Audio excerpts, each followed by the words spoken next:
uh, your actual vise, your vise spring, your mounting plate, a plate retainer, this is very crucial, and a wedge. Let me grab my hammer. Okay, so first of all, I've opened the vise that way I can fit everything in.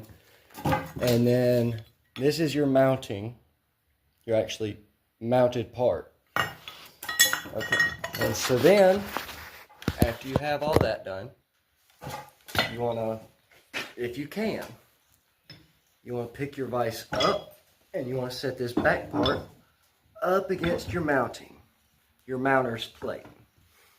Okay, so then take this, come and slide it up. But don't enclose it yet, because you still need your spring. And your spring can come up, it slides inside, and you want to slide it as far back as you can, without using a hammer at first.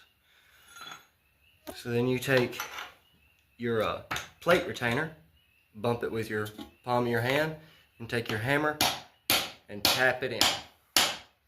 Not using full strikes, because this is all cast. They're brittle.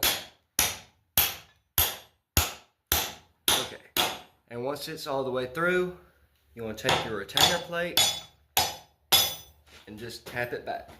Again, not using full hammer strikes, because that would be a very bad day.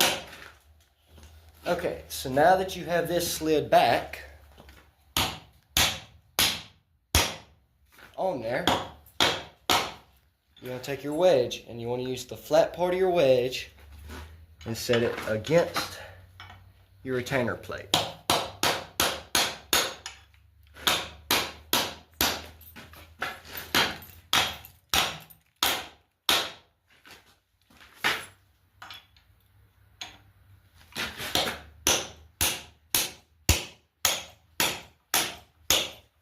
Okay, and just tap it in. Again, not using full strikes, you're just tapping it in. And if you can hear that ringing, the higher the ringing is, the closer you are to being finished. And then once it stops, just one more hard strike.